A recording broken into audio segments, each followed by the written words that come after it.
Los saludo ahora para abordar el tema de la presunción del delito de defraudación fiscal cuando existen ingresos provenientes de operaciones con recursos de procedencia ilícita. Originalmente, el delito de operaciones con recursos de procedencia ilícita, comúnmente denominado como lavado de dinero, fue previsto en el artículo 115 bis del Código Fiscal de la Federación,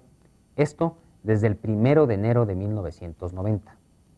Posteriormente, en mayo de 1996, dicho delito fue trasladado al artículo 400 bis del Código Penal Federal.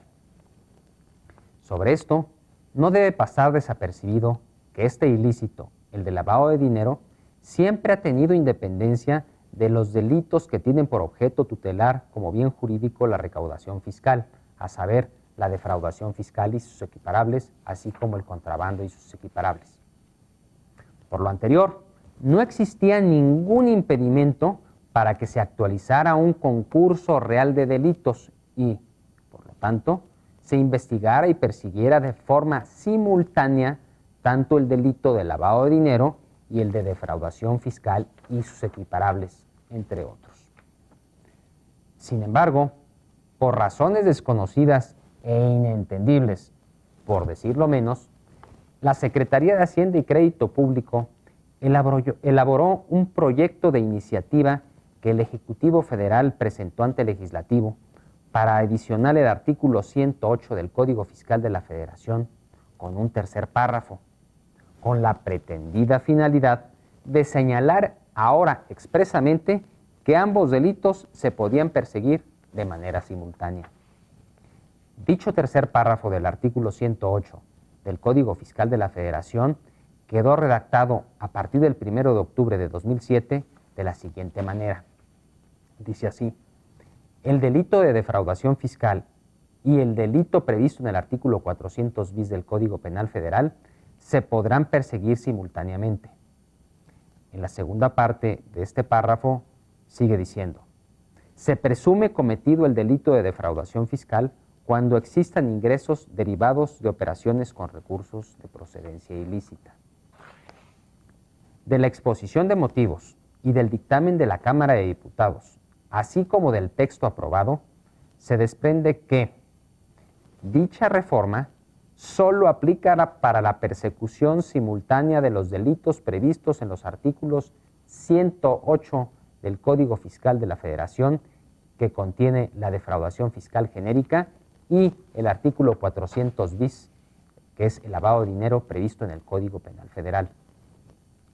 También se presume, de dicha reforma deriva que se presume cometido el delito de defraudación fiscal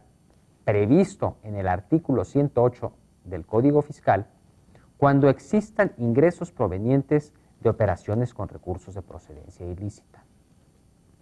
Partiendo de dichas premisas, la reforma en cuestión resulta ser notoriamente desafortunada y promotora de la impunidad,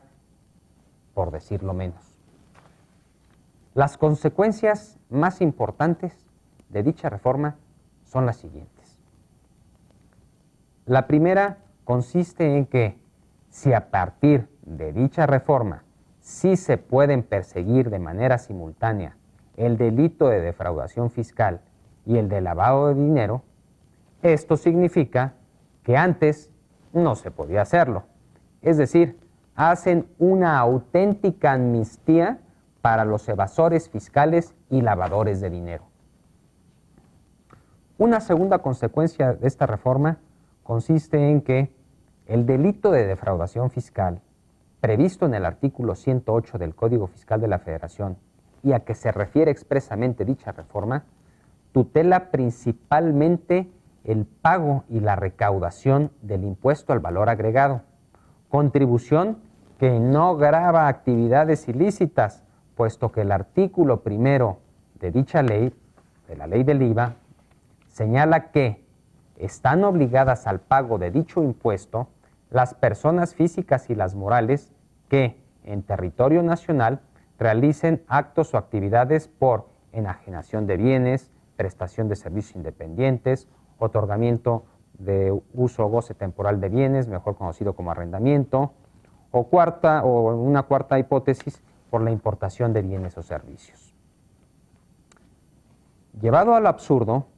para que se persiguieran de manera simultánea el lavado de dinero y el delito de defraudación fiscal genérica previsto en el artículo 108 del Código Fiscal de la Federación, deberían de gravarse con IVA, por ejemplo, la venta o transportación de marihuana o cocaína, entre otros casos. Y es que lo que el proyecto de la Secretaría de Hacienda y Crédito Público debió haber dicho es que lo que se perseguiría simultáneamente con el lavado de dinero es el delito de defraudación fiscal, pero el equiparable, que está previsto en el artículo 109 y no en el artículo 108 del Código Fiscal de la Federación. Esto es así porque el mencionado artículo 109 del Código Fiscal de la Federación sanciona primordialmente la omisión del pago de impuestos por el incremento del patrimonio de las personas, por sus ingresos, o sea, el pago del impuesto sobre la renta, que se supone debe ser la finalidad del Estado, es decir, combatir el patrimonio de los delincuentes, así como el ocultamiento de su origen ilícito. Una tercera consecuencia de esta reforma consiste en lo siguiente. La segunda parte del multicitado párrafo tercero de este artículo 108 dice que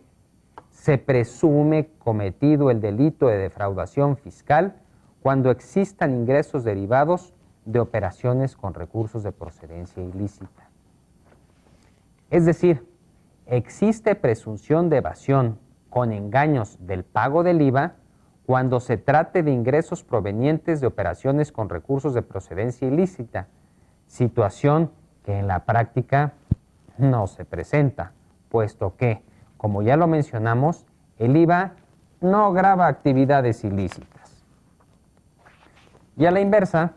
no existe la presunción de que existe el delito de lavado de dinero cuando se comete el delito de defraudación fiscal genérica por la omisión con engaños del pago del IVA, lo cual sí sucede en la práctica. Por ejemplo, las personas que venden facturas falsas para omitir el pago del IVA, pero de acuerdo con dicha reforma, en este supuesto no existe dicha presunción. Una cuarta consecuencia de esta reforma consiste en que la presuntiva en cuestión pugna abiertamente con un derecho fundamental protegido y reconocido por nuestra Constitución, el principio de presunción de inocencia, pues al delegar dicho párrafo la carga de la inocencia en el inculpado, lo convierte en una disposición notoriamente inconstitucional,